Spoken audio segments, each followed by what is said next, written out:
Para crecer, a veces es necesario tocar fondo. Ese fondo es el camino hacia la transformación.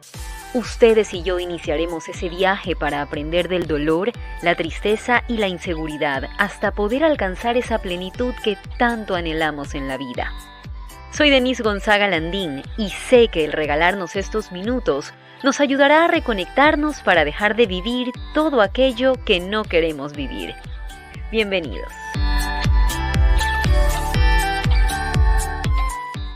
Amigos del Poder de la Transformación, gracias por estar una vez más con nosotros aquí conectados, y hoy quiero saludarlos y darle las gracias a todos ustedes porque hemos tenido una gran respuesta a cada una de nuestras entrevistas, a los temas que hemos planteado. Incluso algunas personas nos están sugiriendo temas a tratar que los vamos a ir incluyendo poco a poco aquí en este espacio El Poder de la Transformación. No quiero dejar de saludar a Martita Cantos en la producción y darles también la buena noticia de que pronto estaremos, o bueno, quizás por estas fechas ya estamos, porque vamos a empezar desde el inicio con los programas que ya hemos grabado, pero vamos a estar en otro medio que es la radio, el dial 1190 AM de UCSG Radio, que quiere también llegar a su audiencia con este lindo programa.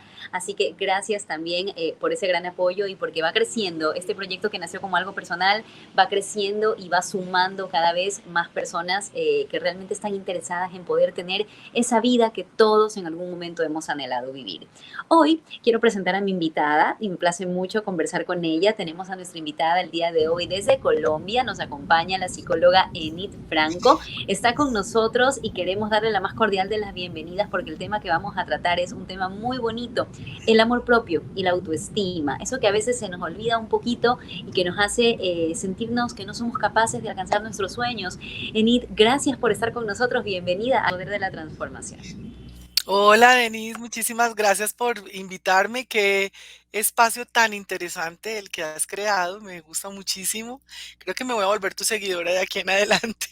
Por Muchas favor. gracias y bienvenidos a todos. Qué chévere, digamos, poder intercambiar todas estas cosas y sobre todo en torno al amor propio, que es tan importante, ¿no? Algo que hemos perdido tanto. Sí, Enid, y este tema nace un poco porque, como hemos siempre descrito este programa, ¿no? Cuando el ser humano está pasando por crisis muy fuertes, nos vemos obligados a tocar un fondo y a decir o a decidir qué queremos en nuestra vida. Entonces, a veces la dificultad para tomar decisiones en la vida parte de esa inseguridad que tenemos hacia nosotros mismos. Esto es amor propio, Enid. Me estoy refiriendo al amor propio cuando soy completamente segura de lo que quiero y camino hacia ello, o de qué depende esa inseguridad que tiene el ser humano para decir hasta aquí con esto. Lo que yo quiero en mi vida es lo de acá. Bueno, tenemos que tener en cuenta que tanto la autoestima, que es lo que llamamos, a ver, el concepto autoestima está lamentablemente utilizado de muchas maneras, ¿no es cierto? Ujú. Entonces, últimamente ya las personas ni creen en el concepto autoestima, ¿no es cierto? Les habla de autoestima y es, ay, bueno, sí, otra vez eso, sí, la famosa autoestima, pero digamos que es algo que nosotros deberíamos empezar a entender como el tema del amor propio, lo que decíamos ahorita. ¿Qué es eso del amor propio? Sí, el autoestima es el estimarse a sí mismo, Ujú. digamos, ¿no? Como todos esos elementos que son importantes en nuestra personalidad, que nos llevan a valorarnos a nosotros mismos, ¿sí? Y esto del amor propio, ¿qué es? Pues el amor que yo debo tener por mí misma o por mí mismo, ¿no es cierto? Digamos, por las cosas que yo hago y sobre todo esa credibilidad en las capacidades que yo puedo llegar a tener, ¿no es cierto? O las capacidades que yo tengo para poder salir de ciertas circunstancias de la vida o incluso para poder llevar a cabo de buena manera mi proyecto de vida que me he planteado, ¿no?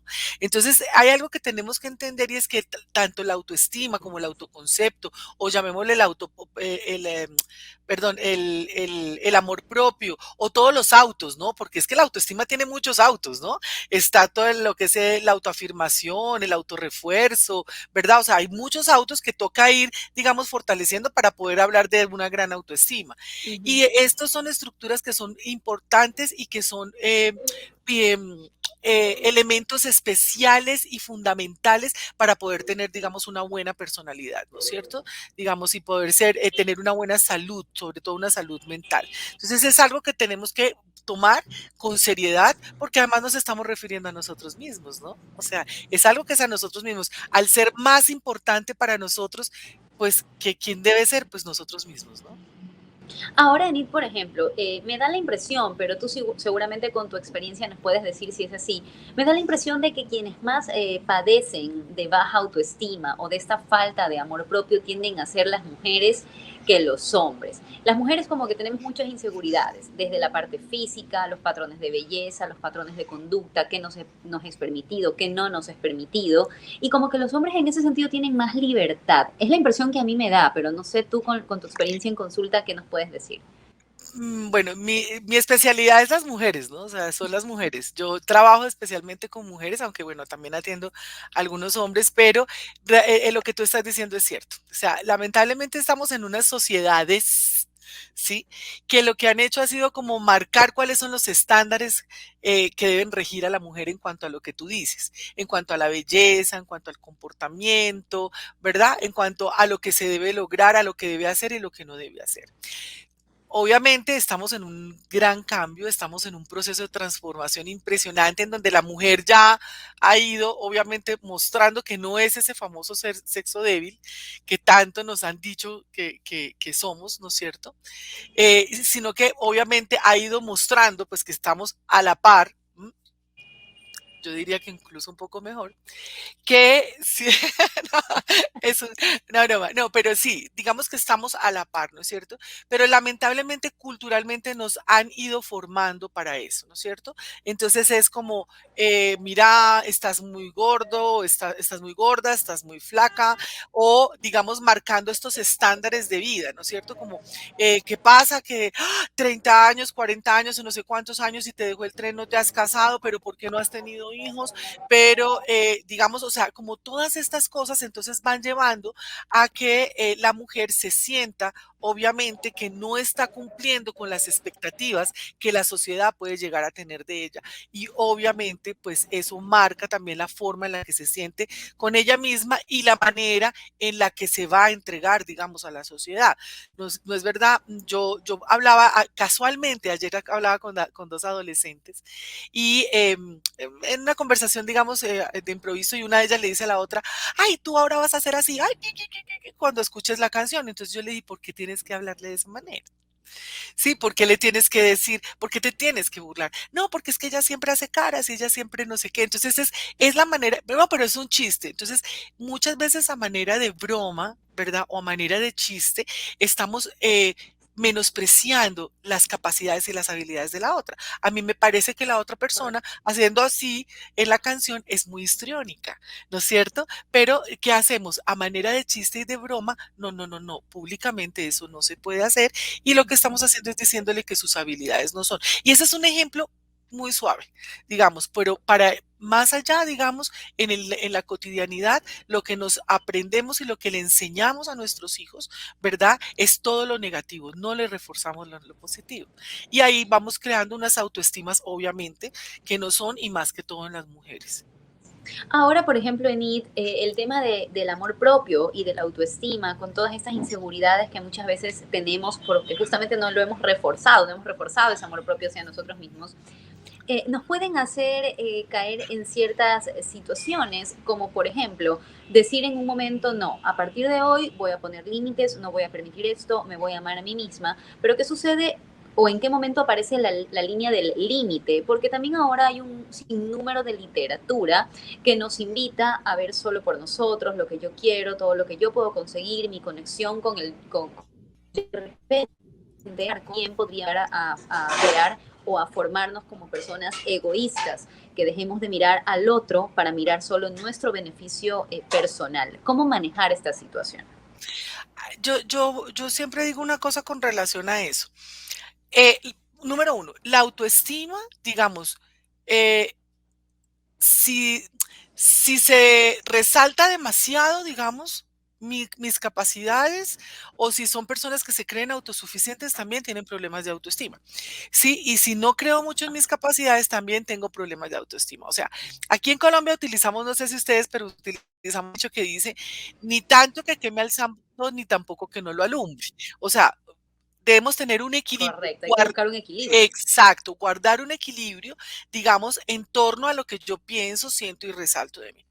¿Qué nos han enseñado? Nos han enseñado que si yo digo que yo soy muy inteligente, Si yo digo, no, mira, yo Enid Franco considero que soy una mujer muy inteligente, ¿verdad? Que soy así y asá. Ay, tan egocentrista. Ay, no, eso no se hace. O sea, nos han enseñado que públicamente nosotros no debemos reconocer, ¿sí? Nuestras capacidades y nuestras posibilidades o nuestras habilidades.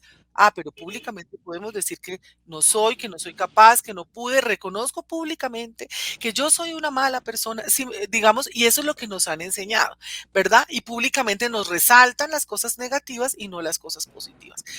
¿Cómo digamos? Yo siento que de cierta manera debemos empezar a lograr eso, pues vamos al tema, amarnos a nosotros mismos. ¿Cómo yo pretendo amar al otro, verdad? Si yo no sé amarme a mí mismo, ¿no es cierto? Yo soy una mujer creyente y me disculpan para los que no son, pero voy a traer algo de la Biblia que dice, pues Jesús nos dijo a nosotros, ¿sí? Ama a tu prójimo como a quién, como a ti mismo, como a ti mismo. Entonces, ok, entonces empecemos a mirar y lo digo como psicóloga, ahora empezamos a darnos cuenta un poco cuáles son los orígenes de los conflictos y la no valoración del otro, ¿sí? Y las guerras y el cómo podemos muchísimas veces llegar a matar o a no tener empatía, digamos, con el otro porque no lo amo. Pero ¿por qué no lo amo? Porque no me amo a mí mismo, porque no me reconozco. ¿Cómo yo hago para reconocer el otro? Pues porque primero me tengo que reconocer a mí mismo y entender obviamente que hay un límite.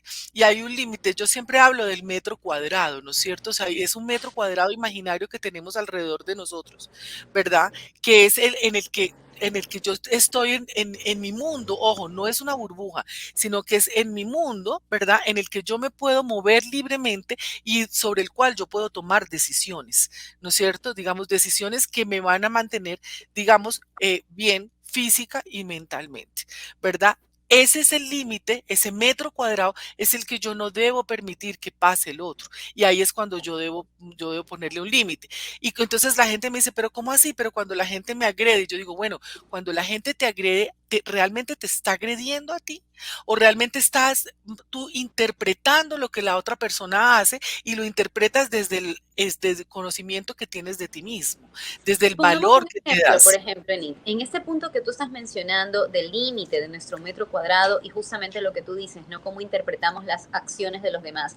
Pongamos un ejemplo de cómo, hasta dónde nosotros poner nuestros límites y hasta qué punto estamos malinterpretando o dejando que la acción del otro nos afecte. Por ejemplo, esto es muy común en el ámbito laboral, donde quizás me afecta lo que mi compañero me diga o lo que mi jefe me diga y yo siento que ya me están agrediendo, pero o no digo nada y disimulo porque necesito mantener mi trabajo y necesito ganar este sueldo, pero internamente yo me siento mal. Entonces, quizás allí hay un problema de autoestima o de amor propio, no lo sé, o debería enfrentar la situación, aclararla, ¿cómo hago para que no me afecte, por ejemplo, O de algo así? comunicación asertiva, ¿no? O sea, yo sí, también un problema de comunicación asertiva.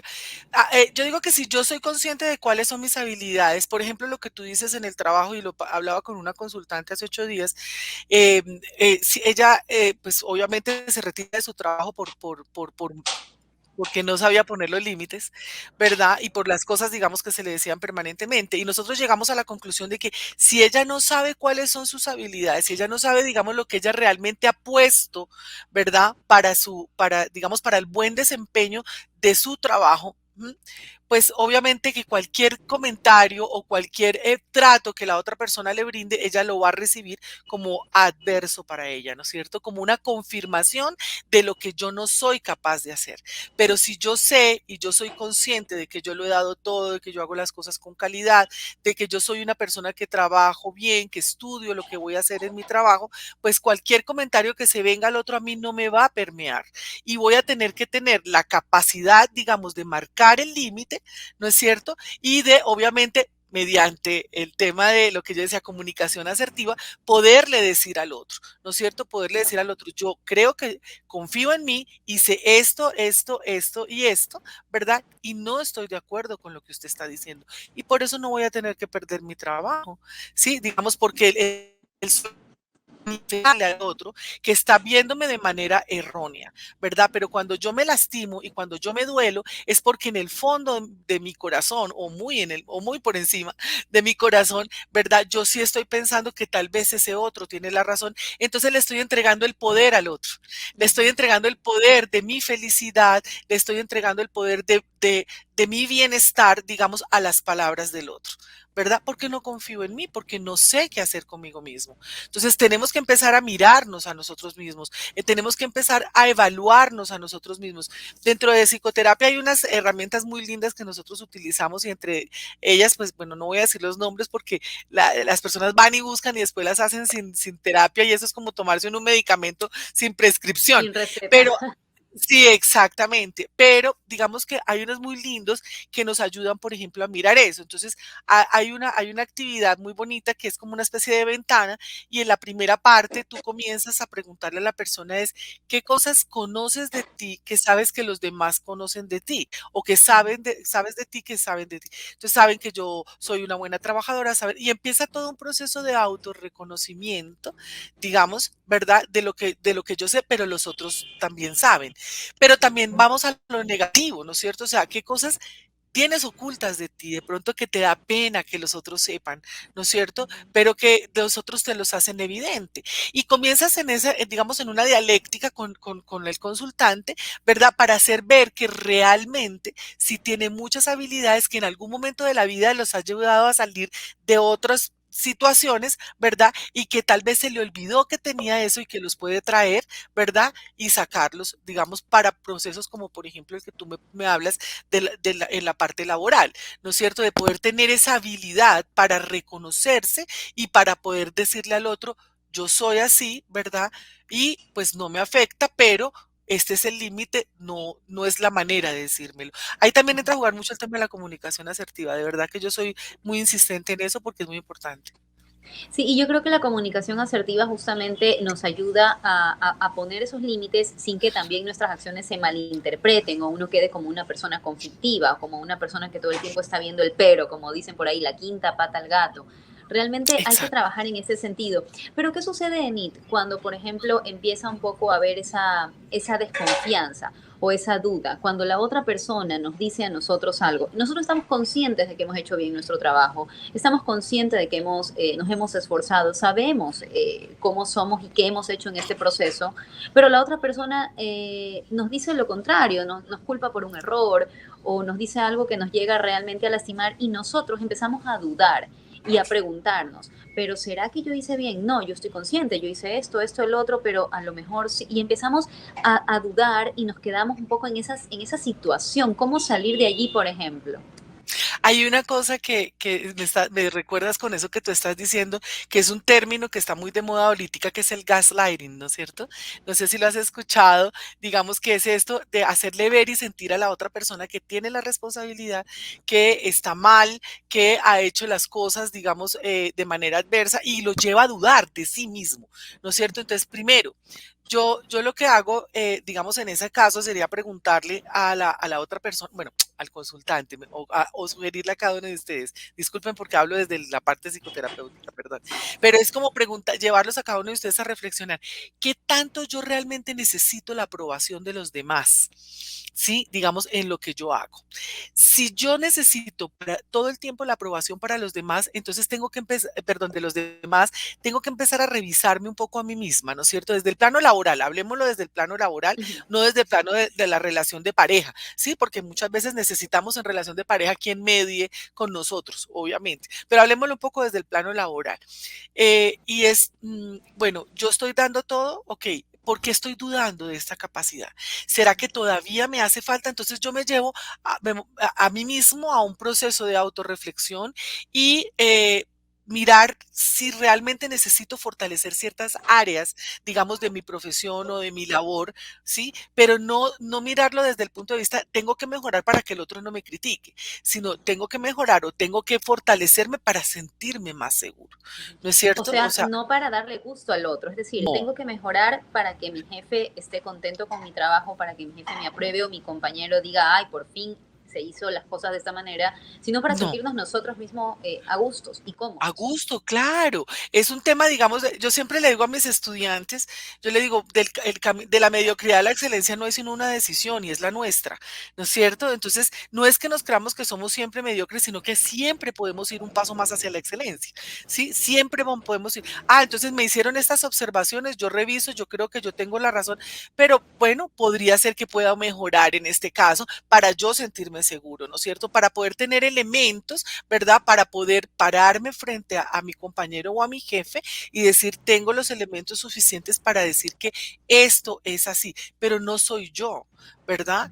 De pronto tú decías ahorita, para darle gusto al otro, de pronto nunca le va a dar gusto, porque tú sabes que en el plan, en el aspecto laboral, va a haber siempre personas que son demasiado competitivas y nunca vas a alcanzar esa vara que te van a poner tan alta, ¿no es cierto? Entonces, si tú no estás constantemente, digamos, en un proceso de autoafirmación, ¿verdad?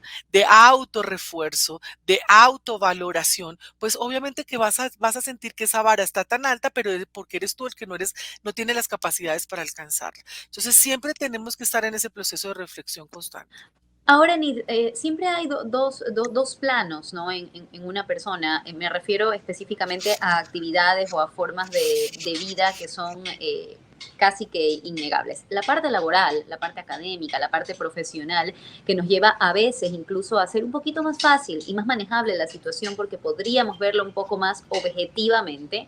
Y siempre está la parte personal, donde incluyen ya los sentimientos. Entonces, no es lo mismo resentirme por lo que me dice mi jefe que resentirme por lo que me dice mi esposo. O no es lo mismo resentirme por lo que me dice un compañero de trabajo, que a lo mejor mañana o más tarde ya lo cambian de área y no lo vuelvo a ver, a resentirme por lo que me dijo mi amigo, con el que realmente yo tengo un vínculo más afectivo. Entonces, ¿cómo manejar el tema de la autoestima en el ámbito personal? Porque muchas veces esas ansias de satisfacer todo el tiempo a nuestros seres queridos, porque hay ese vínculo afectivo, nos va a veces anulando como personas o llegamos a darnos cuenta que estamos haciendo todo, que igual nunca es suficiente y nosotros igual no nos sentimos conforme con lo que estamos haciendo porque no es lo que queremos. Entonces, ¿cómo manejamos esa situación? Mira, yo siempre respondo con preguntas, ¿no? O sea, y creo que es como un poco el quehacer del terapeuta, ¿no? Siempre responder con preguntas y llevar como el tema a la reflexión, ¿no es cierto? Y yo siempre he pensado, ¿realmente es el otro el que nos hace sufrir a nosotros? Y mira que Víctor Frank, sí, el creador de la logoterapia, que para los que no lo conocen, fue, digamos, pupilo, por decir así, aprendiz o de Sigmund Freud, ¿verdad? Él decía que nadie tiene la capacidad, y te voy a leer acá que lo tengo, dice, nadie tiene la capacidad, al menos que tú le permitas, le abras la puerta y le entregues el control de tu vida, de hacerte sufrir, ¿no? O sea, y realmente es que si yo tengo confianza en sí mismo, si yo reflexiono y sé que yo soy un ser humano con unas capacidades que son propias mías, intrínsecas mías, ¿verdad? ¿Mm? Y confío en ellas, pues yo sé que si el otro me hace sufrir es porque obviamente lo que tengo que reforzar es la seguridad que yo tengo en mí, ¿sí? No cambiar la forma en la que el otro me lo dice, ¿no? Y sí, hay una frase que dice Víctor Frank que dice que la única libertad que nos pueden quitar a nosotros en el mundo es la capacidad que nosotros tenemos de decidir qué queremos hacer con lo que recibimos del otro. Sí, si yo recibo las palabras del otro, por eso digo que lo primero que yo llevo a pensar a la gente es qué tanto necesitas tú la aprobación de la otra persona. Sí, es obvio, si yo tengo una relación de pareja y mi pareja todo el tiempo me está diciendo a mí, por decir algo, que, que debo cambiar ciertas actitudes, por ejemplo, mira, me levantas mucho la voz, todo el tiempo me estás diciendo cosas negativas, yo no estoy diciendo, ah, no, quédense en eso porque es lo suyo y es su manera de pensar, no, ok, porque no nos vamos a un proceso de autorreflexión, ojo, autorreflexión, no es autocastigo, ni autolaceración, sino yo tener esta capacidad suficiente de pensar y decir cómo me estoy relacionando con el otro, ¿verdad? ¿Cómo estoy yo realmente brindándole a mi pareja, ¿sí? O confianza, ¿verdad? O un trato distinto que lo está llevando tal vez a sentirse negativamente y poder ser abierto a escuchar, pero no un escuchar para que me critique, para que me maltrate, sino un escuchar para llegar a un punto medio, lo que hablábamos ahorita, a un equilibrio, ¿verdad? En la forma en la que yo me relaciono desde lo que yo soy como un ser diverso, ¿sí? Único y especial en el mundo, en el que también tengo, digamos, mi metro cuadrado, mi mundo, ¿sí? Y en la forma en la que yo me doy al otro, ¿sí? Entonces, yo pienso que es como ahí, es como poder lograr el equilibrio, pero siempre desde la confianza a mí mismo y haciéndolo por mí mismo, porque yo no yo tenga, digamos, tranquilidad, ¿verdad? Y felicidad frente al otro. No porque yo viva en una angustia constante de tener que actuar y ser para que el otro sea feliz, ¿sí? Ujú. Porque eso no es autenticidad, ¿sí? Eso no es ser un auténtico, eso no es tener una buena autoestima, ¿sí? Anoche hablaba con una consultante y ella me decía, es que yo me sentí mal de haber confrontado a mis padres porque es que me siento como si fuera una malagradecida, ¿verdad? Cuando sus padres le están vulnerando su ser, ¿sí? Entonces, finalmente es, tú vives por darle gusto a tus padres, a tu pareja, a tu jefe, ¿verdad? O tú vives, ¿verdad? Por ser cada día una persona mejor, ¿verdad? Y confiar en sí mismo. Y realmente te estás dando a ti mismo un valor frente a la sociedad, ¿no? No sé si de pronto Ahora te respondo. finalmente, Enid, y el tema es interesantísimo, lamentablemente el tiempo se nos va volando y tenemos nada más que 2 minutos para cerrar, pero así de rápido te lo pregunto y te lo consulto. ¿Qué sucede entonces cuando uno ya tiene que poner esos límites que la otra persona no los respeta o no los acepta en una relación como tú decías, ¿no? Quizás de padres a hijos o en una relación de pareja, cuando la otra persona sigue en una postura y uno pues ya empieza a darse cuenta que no puede seguir en esta postura de fingir o de actuar para satisfacer al otro. Debo de alejarme, o debo de actuar como si no me importara, porque quizás a veces esa indiferencia que uno toma hacia ciertas personas también hacen que se dañen esas relaciones personales. Es mejor apartarse de estas personas que hacer allí. Yo pienso que lamentablemente es guardar una distancia prudente, ¿sí? Porque una cosa es alejarme de mis padres o marcar una distancia prudente con mis padres y otra es alejarme de una pareja, ¿no es cierto? Entonces, el problema es que cuando seguimos, digamos, en esa misma tónica o en esa misma estilo de relacionamiento, lo que vamos a volver es la relación una relación tóxica, ¿no? Entonces, aquí lo importante es poder entender que yo tengo que tener una capacidad o que yo tengo una capacidad, digamos, para hacer, para poder expresarme y que si no la tengo, sí, tengo que admitir que necesito ayuda y buscar ayuda en terapia, ¿no es cierto? O ayuda en alguien que sirva como una especie de mediador para que yo me pueda comunicar con la otra persona de manera adecuada. Si yo ya he agotado todas esas posibilidades de buscar un mediador o un counselor o digamos un terapeuta que nos ayude, digamos, a poder tener una buena conversación y a que el otro entienda mi postura y yo entender la postura en el otro, pues mi sugerencia es apártese por un momento, fortalézcase a sí mismo, mire dentro de usted mismo y saque de sí mismo todas esas capacidades y esas habilidades que los han llevado a superar muchas otras situaciones en la vida y que hoy le tienen acá, para que se dé cuenta qué tanto valor usted puede llegar a tener, ¿verdad? Y que le sirve para seguir enfrentando tal vez esa relación difícil con la otra persona y trazarse un nuevo camino de vida, ¿sí? Y no vivir, digamos, en relaciones tóxicas. Pero el primero que tiene que reconciliarse es uno con uno mismo, ¿no? Porque cuando yo estoy reconciliada con uno mismo, el otro podrá decir misa, como dicen aquí en mi tierra, ¿sí? Y uno, bueno, es su posición y yo no lo comparto. Enid, realmente el tema me ha encantado. Ojalá podamos contar con tu presencia más adelante para seguir hablando de temas tan interesantes que tanto aportan a nuestra comunidad, a todas estas personas maravillosas que se conectan con el poder de la transformación, buscando precisamente esa respuesta, buscando precisamente ese camino, como yo siempre digo, para dejar de vivir todo aquello que no queremos vivir. Gracias, Enid, por estar con nosotros. Te envío un fuerte abrazo de aquí hasta Colombia. Ay, muchas gracias por la invitación y espero que les haya servido algo mi mirada particular que tengo frente al tema. Hermoso, hermoso. Y más adelante estaremos conversando contigo de otros temas más, así que desde ya te engancho con la invitación para que seas Aquí parte de esta estaré, sabes comunidad. que siempre has contado conmigo. Así es, un abrazo enorme. Gracias, chao.